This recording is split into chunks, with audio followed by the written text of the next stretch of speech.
Buenos días.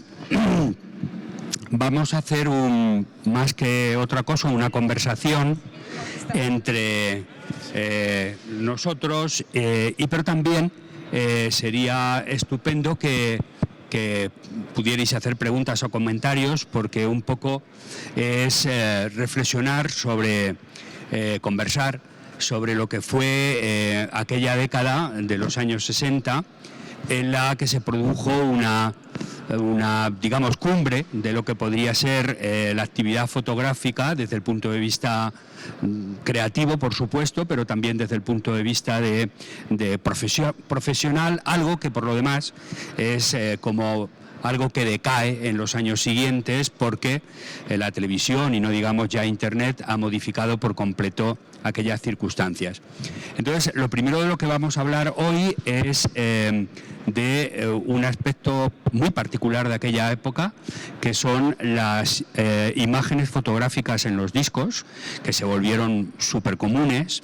Los discos siempre tenían aquellas fundas preciosas, las sigues teniendo. Bueno, aunque a decir verdad, los discos ya no existen exactamente igual que entonces, pero solían ser dibujos o tipografías, ¿no?, o caligrafías, pero en los 60 sí, los discos se vuelven muy protagonistas, las imágenes fotográficas, e incluso los grupos, aunque eso lo vamos a comentar ahora un poco más en detalle, tienen sus propios fotógrafos para trabajar.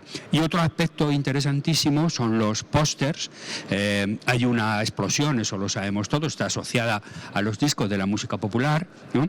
Y entonces las salas de conciertos tienen que programar actuaciones, y también en los pósters hay una gran riqueza de imagen. Bueno, pues vamos a hablar, o van a hablar, yo voy a hacer más de moderador, preguntas y cubrir huecos, que no creo que vaya a haber muchos. David Carballal, que es, entre otras cosas, el diseñador con Juan Gallego, de la exposición que tenemos arriba. Ha sido también comisario de exposiciones estupendas, entre otras una sobre Víctor Moscoso, uno de los grandes de los póster precisamente, que hacía obligatorio conseguir esas imágenes y las tuvimos, y otras más, como una maravillosa exposición sobre la edición en Argentina en la posguerra, y que, bueno, pues nos va a contar sus impresiones en relación a este tema. Luis Simón es el coleccionista de discos que nos ha prestado los discos para la exposición. Luis, le hemos hecho una faena al retenerle algunos de los discos, algunas de las fundas de los discos que más le gustan, con lo cual cuando los oye no puede tener el gusto de tener la funda y mirar los créditos y los detalles, que es un placer para un coleccionista. Se lo agradezco mucho de que haya sido tan generoso. Luis es amigo de siempre. Yo también compraba discos en su momento, cuando éramos amigos de joven, pero él fue mucho más estable, ¿no?, emocionalmente que yo, y se dedicó a eso. Ahí. Y luego Adrian Tyler, que es fotógrafo, diseñador, un estupendo tipógrafo, en fin, un hombre multiorquesta, que en este caso nos ha hecho las fotos de la exposición, que vendrán en el libro cuando llegue el día feliz en que salga, y las que están en las salas. Entonces, pues yo creo que podrías empezar tú, Luis, ¿no?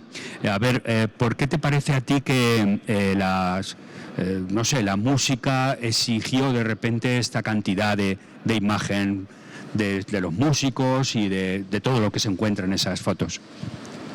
Bien, se oye, ¿verdad? Sí. Bueno, primero, yo creo que claro, como decía Horacio, yo no soy coleccionista, yo tengo mis discos, que los que me he comprado durante toda la vida porque me gustaban, ¿no? Al final resulta que parece que es una colección, pero no era mi espíritu en ese sentido, ¿no? Con lo cual, mi opinión aquí, lo que puedo decir aquí, pues es el del dueño de los discos, el que los oye, ¿no? Es verdad lo que dice Horacio, me he quedado un poco en aquella época en que ponías el disco de vinilo y cogías la funda y te oías el disco entero, leyendo por enésima vez los créditos, perdón, que lo tenía muy lejos, y ahora pues sigo haciéndolo porque me he quedado en esa fase de mi vida.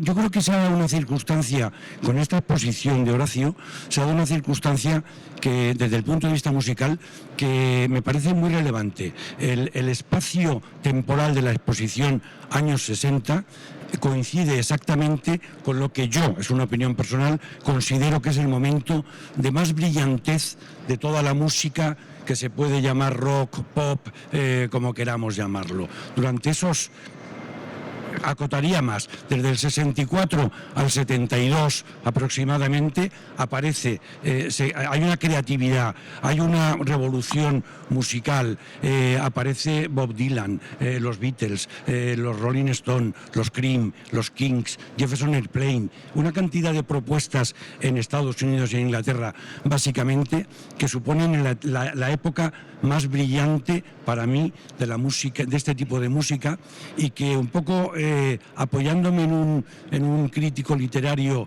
a veces muy cuestionado, Harold Bloom, que escribió como una especie de un libro llamado el canon de la literatura occidental, hablaba como uno de los criterios para canonizar una obra literaria, hablaba de la influencia generada.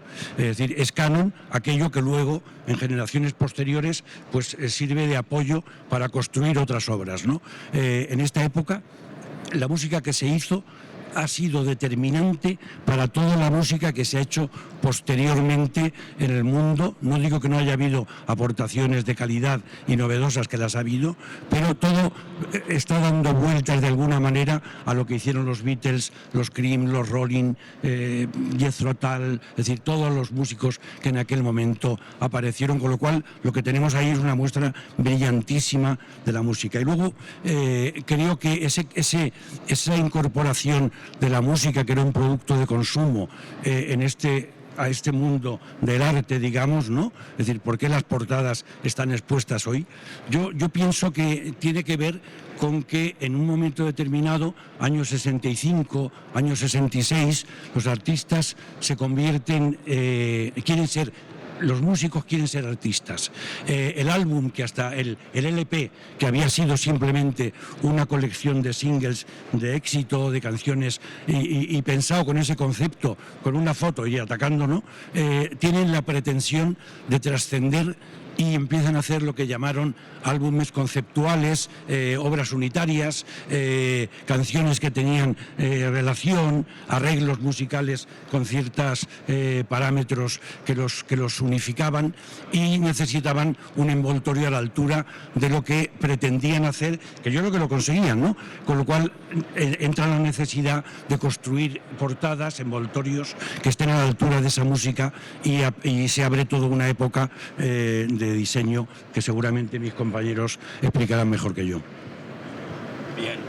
Bueno, yo creo que también las cubiertas de los discos expresaban algo que iba más allá de la música, esto es la moda, la apariencia y todo eso, ¿no, Adrián? ¿Se oye? Yo, desde luego, todo lo que dice Luis está cierto. La música pop que experimentaba esta transformación en los años 60, pues sí, empezaba a tomarse en serio, ¿no? Las canciones de 3 minutos, los singles, muchos de los grupos ya renunciaban a los singles y dedicaron a hacer piezas más complejos, con una letra, o sea, ya más relevante políticamente y socialmente, o sea, acordes muy complejos, arreglos muy difíciles de vender en un formato de radio de 3 minutos. Pero hay una cosa aquí que creo que es fundamental al desarrollo de este género. Bueno, dos cosas, pero uno son las drogas psicodélicas, que cambiaron digamos, las perspectivas del tiempo, del espacio, y también las narrativas políticas que estaban vendiendo en este tiempo. Había unos movimientos contraculturas, o sea, muy importantes en los 60, que no creo que podrían haber nacido y logrado tal cual sin la ayuda de esta especie de trascendencia químico. Y claro, reflejaba en las portadas, pero mira, vamos a ver,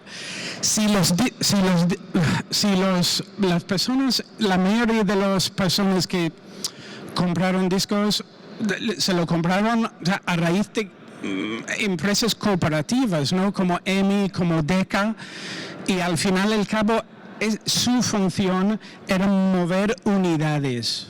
Por lo cual la mayoría de los diseñadores tenía sus propios departamentos de diseño. Entonces, muchos de estos diseñadores no habían experimentado con el trippy o lo que sea, pero tenía las ideas de que los hippies gustaban y entonces les gustaba el amor libre, por ejemplo, y entonces la portada de Jimi Hendrix Electric Ladyland era todas mujeres desnudas, pensado por una persona que no realmente era el artista.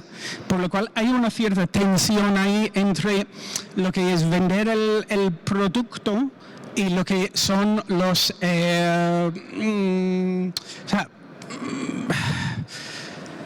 las ideas de los propios artistas. No, hay otro acontecimiento que es importante aquí, porque había artistas que tenían poder, como los Beatles, como los Rolling, o independientes como Zappa, por lo cual ya empieza a haber variaciones en lo que es, al final y al cabo, un marketing device, ¿no? David, en la práctica lo que acaba de decir Adrián sobre drogas, psicodelia, se adapta increíblemente a la escena de los pósters, ¿no? Sí, al hilo de esto que comenta Adrián, lo que ocurrió en la escena psicodélica de San Francisco, la primera escena entre finales del 65 y el verano del amor, el verano del 67, fue exactamente eso. Apareció una nueva estética que contrastaba por completo con digamos, la imagen institucional o la imagen de la gráfica modernista que había evolucionado desde los años 20 y que con la que el mainstream se hace en cuestión de meses.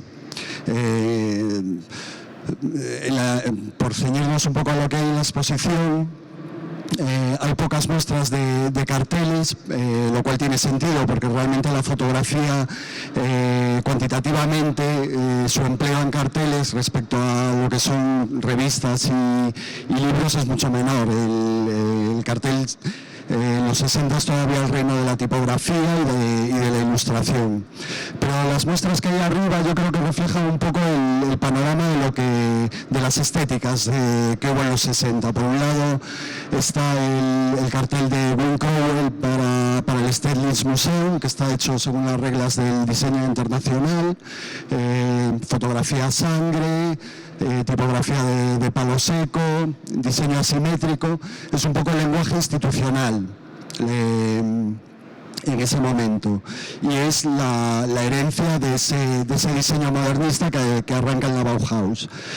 Hay algo de cartel político. Está Tadanori Yoko, que es un personaje que está ya haciendo otra cosa distinta, que tiene que ver con lo que estaba haciendo Milton Glaser o Seymour Chast, algo que ya se empieza a escapar de este diseño internacional. Y luego está lo que nos viene a la cabeza cuando pensamos en carteles de los 60, el fenómeno de los carteles psicodélicos. Y hay dos muestras de uno de los personajes pioneros y destacados de ese momento, Víctor Moscoso, que además excepcionalmente utiliza mucho la fotografía y el fotomontaje en sus carteles. Esos carteles fueron creados desde una escena totalmente independiente. Moscoso hacía los carteles para los grupos sin presentárselos a nadie, sin pasar por ningún tipo de estudio de comunicación. Era simplemente una decisión artística suya, pero al mismo tiempo eran carteles que cumplían la función de anuncios. Arriba tenemos dos ejemplos, uno de ellos aparece Janis Joplin con Big Brother, es la primera fotografía pública de Janis Joplin. Para que os deis cuenta de lo embrionario del momento, eran un grupo totalmente desconocido, en ese momento no habían sacado ni su primer single, y eso es lo que ocurría con la mayoría de esos grupos en el 66-67, no se escuchaban en la radio. Y la gente, salvo la gente de San Francisco que había asistido a sus conciertos, no conocía esos grupos más que a través de esa fotografía pública de los carteles. Llegaron aparte de anunciar los conciertos, eran merchandising, eran las únicas piezas con las que los espectadores podían participar del grupo, ¿no?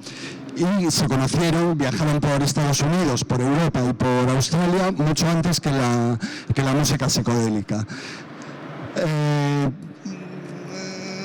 Como decía, utilizan todos estos, Moscoso, pero bueno, el resto de cartelistas también, sobre Wes Wilson, empiezan a utilizar referencias de la época premodernista, de los secesionistas vieneses, las caligrafías distorsionadas, y también empiezan a hacer esto que comentaban, ¿no? Empiezan a promocionar a los grupos con imágenes, por ejemplo, con fragmentos de un cuadro del Renacimiento, con una fotografía de comienzos de siglo, con un florero, con cosas que en aquel momento eran totalmente inusuales para promocionar a un grupo, de que se esperaba la cara de Elvis y el nombre de Elvis. Esta estética, en el 67 fue el verano del amor, en el 68, en el 69, Diana Ross, por ejemplo, una artista que no tiene ninguna relación con el movimiento psicodélico, saca su disco con una cubierta totalmente psicodélica, es decir, el mainstream se apropia de esa imagen, y es cuando entran estos diseñadores a los que le dicen, mira, haznos algo con este aspecto. Entonces, creo que el tema del cartelismo está muy ligado también al tema del underground, ese primer cartelismo, del underground, de la edición independiente, sin mediación. Víctor Moscoso no tenía que presentarle ese diseño a nadie, simplemente hacía lo que quería y con eso se anunciaba el grupo, y sus beneficios eran las ventas de esos carteles en calidad de merchandising.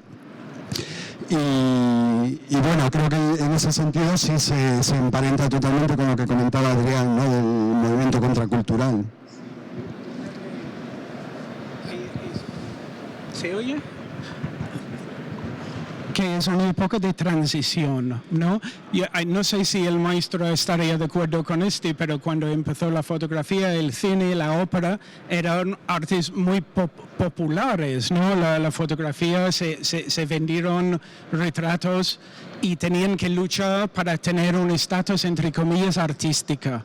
Y yo creo que en los 60 es lo que intentaron los músicos, ¿no?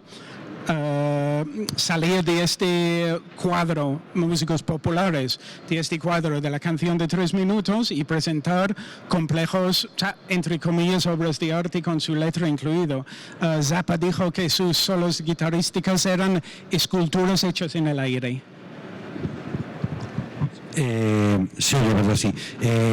Ha dicho antes, se ha citado a Javier Moscoso y a los Javier, ¿verdad? Víctor, perdón, sabía que me estaba equivocando. Hay una idea que le he dado vueltas yo en esta exposición, en mis discos, y mirándolo desde el punto de vista que yo lo miro, de la música, hay una laguna, y la laguna es la que has citado tú, que es la costa oeste. Hay muy poca representación de discos de la costa oeste. Yo creo que la música en aquella época tuvo 2 o 3 focos generadores importantes. Uno es evidentemente Inglaterra, con dos corrientes, la psicodélica y la del rhythm and blues británico. Otra probablemente sería el norte de Nueva York y el norte de Estados Unidos, que hay una muestra, hay un disco muy bueno que me gusta mucho, de los Sonics, un grupo de Seattle desconocido, que no tuvieron éxito. Y la fotografía y la portada es fantástica, efectivamente. Y otro foco generador, sin duda, es San Francisco, Los Ángeles, costa oeste, y está muy infrarrepresentado, realmente. Estaría Chicago. ¿Por qué? ¿Perdón? Chicago. Bueno, Sí, bueno, de Detroit, pero Detroit es un poco Diana Ross, ¿no? Es un poco la otra. Sí, pero el foco costa oeste, el foco acid rock, el foco psicodélico por excelencia, está muy poco representado por algo que has comentado antes, y es la cantidad de portadas de discos que son solo ilustración. Y como Horacio se puso tonto con esto de que solo fotos, pues me quedaron fuera muchas portadas que yo hubiese puesto, ¿no? Pero hay un grupo, Grateful Dead, que tiene unas portadas maravillosas, aparte de una música maravillosa, unas portadas de ilustración. Quicksilver Messenger Services tienen discos. Y Santana también. Santana tiene también portadas. Es que intentaron reflejar la experiencia psicodélica a raíz de lo que era la ilustración. Y el que ilustró Santana se quedaron tan impresionados en Colombia que lo contrataron para todo lo de Miles Davis. Miles Davis, el Beach Blues es suya también. Pero es otra manera de intentar transmitir esta experiencia a raíz de hacer también pequeños como guiños, como Sgt. Pepper, ¿no? Con todas las fotografías en el fondo. Pero Sgt. Pepper, como venía de un discográfico EMI, pues tenía un paquete dentro muy familiar. Entonces, los hippies tenían todas sus referencias drogueras, pero también tenías troqueles de bigotes para mamá y papá, y que el paquete era un poquito distinto que el duro East o West Coast. O sea, y el tema de la fotografía, que por naturaleza es algo que está ligado a lo real, a lo prosaico, y que a la hora de representar la lisergia psicodélica, pues hay que buscar recursos como por ejemplo el ojo de pez, que distorsiona. Que los 60 son una época manierista, ¿no? Se distorsionan las cosas, sí, las tipografías, Pero suelen agarrar los mismos motivos y al final quedan como el Liberty Pattern, ¿sabes? Y cosas avant-gardistas, ¿no? Sí, pero bueno, también es cierto que ahora lo vemos después de todo lo que fue el Flower Power, no sé qué, pero en aquel momento sí debía, ¿no?, tener el impacto de lo nuevo. Por eso alterar los colores, alterar las formas con los gran angular, sí, el collage, buscar escenas surrealistas como el segundo LP de los Doors, ¿no? Este era una trupa teátrica, y le enseñaban, dice que, mira, se llama Strange Days, haz lo que quieres. Claro. Y fíjate que era atrevido, porque en la misma sesión sacaron la foto de Jim Morrison con el torso desnudo, y lo cogieron la trupa en vez de Jim Morrison, que era un sex symbol, que era un logro. Sí. O sea, ahora yo creo que vamos a empezar a pasar la palabra al público, que será un placer, pero yo quería haceros una pregunta a los tres, y es que defendierais vuestra cubierta favorita y por qué, ¿no? ¿Quién le apetece empezar? Sí, vamos. Ya, Adrián primero. Lo de arriba, Capitán Beefheart, el Trout Mask réplica. El fotógrafo dice que ¿por qué no usamos un pez? Entonces fueron al mercado, cortaba la cabeza del pez y el propio Don Van Vliet puso la cabeza del pez encima de la cara y así se sacaron la foto. Ahí arriba está el disco. Sí. Yo estoy pensando y no tengo muy claro, tengo 15, no se oye, ¿verdad? Nos lo piensas, suelto yo la mía. Yo voy a escoger no una portada, sino la carpeta interior de Children of the Future de Steve Miller, que es un trabajo de Víctor Moscoso, fotografías de Lenny Mills.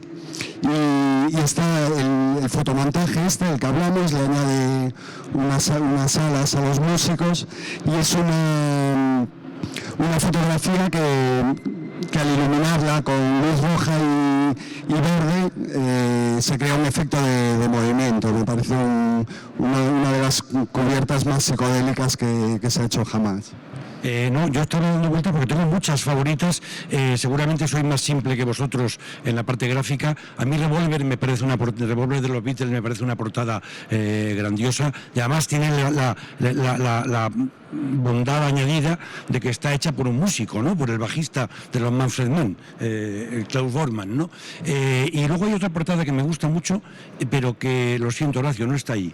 Es la portada del Blonde on Blonde de Bob Dylan, que es una foto de aquí para arriba, ¿no? Sí, borrosa en Nueva York, en Greenwich, sí. Que me parece una portada. Sí, además no ha venido. Sí, además las maneras que estaba borrando Dylan en la época, el borrosidad de la fotografía. No ha venido por nuestra culpa, porque solo se podían poner en horizontal la cubierta vertical. No tenía el nombre, no tenía ni su nombre ni el título del LP.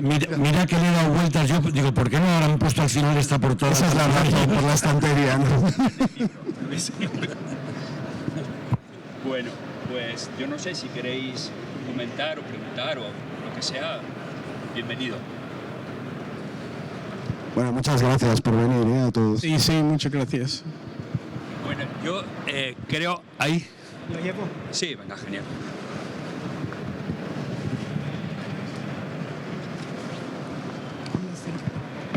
Vale, ¿así? Mi pregunta es muy simple, que ¿dónde está la exposición? Esa. Está arriba. Está en la cuarta planta de este edificio, ¿no? Entrando por fuera. Y no dejes de verla, no dejes de ir a verla. Yo sí que tengo una pregunta y es, hablamos de música en los años 60 y parece que siempre pasamos por alto la música negra y su influencia. ¿Qué podríais comentar al respecto? Porque a mí me parece que es el gran agujero negro de donde nace absolutamente todo y que por otra parte siempre queda un poco oculto, ¿no? Es decir, cuando llegan los Beatles a Ed Sullivan, cuando llegan los Rolling Stones y se ríe de ellos Dean Martin, en realidad no están haciendo otra cosa que devolver a Estados Unidos todo aquello que habían recibido gracias a las bases americanas y habían escuchado gracias a los músicos estadounidenses, y de eso casi nada se habla, ¿no? Y luego por otra parte sí que es cierto que en la exposición está Parliament, hay un par de cubiertas, pero me gustaría que comentarais un poco la influencia de la música negra y cómo de alguna manera siempre es un poquito la pariente pobre, ¿no? Sí. Tienes razón. Yo creo que que la música negra es el origen de todo eso. Realmente los Beatles, los Rolling, incluso Bob Dylan se empieza versioneando a Blind Lemon Jefferson y a los bluesman de los años 20 y todo, lo he comentado antes, en Inglaterra, que es donde empieza todo realmente. Realmente empieza en Inglaterra, y lo que llamaron la gran invasión fue los ingleses que fueron a Estados Unidos y volvieron a abrir. Hay un viaje de ida y vuelta realmente, ¿no? Los músicos negros, que eran unos pobres desgraciados en Estados Unidos, llegan a Inglaterra en barcos, en discos, y los jovencitos empiezan a hacer versiones de esas canciones, de esos temas negros. Yo diría que emblanquecidos, ¿no? Suavizados, adaptados a los gustos de los blanquitos, ¿no? Y luego vuelven a Estados Unidos a triunfar haciendo versiones de esos señores que están allí en el olvido. Yo creo que eso es un gran drama y que desde luego tiene tiene el origen de la música negra ahí, ¿no? Luego yo creo que cogen caminos que son divergentes, pienso yo, ¿no? Y hay un mundo, además de ese, que no está ahí, efectivamente. Y luego está claro que todo nace con el jazz. O sea, y luego empieza el desarrollo, pero el trato de la hombre blanco y mujer negro y hombre negro de las discografías es vergonzoso, es o sea, no te lo puedes... Si se robaron a los blanquitos con sus contratos, con los negros, ya no te lo puedes imaginar. B.B. King dijo que si no fuera para los Rolling Stones, él hubiera muerto sin un penique. No quiero decir que le dieron el respeto y el acknowledgement que debían haber dado, porque no lo dieron de ninguna forma. O sea, pero el trato ha sido, o sea, nefasto. Y claro, todo viene a raíz del jazz, black jazz, apropiado por el blanco. Si no fuera para el hombre blanco, el hombre negro no tendrá los blues. Bueno, creo que terminamos, ¿no? Esta mesa. Muchísimas gracias. Hasta ahora.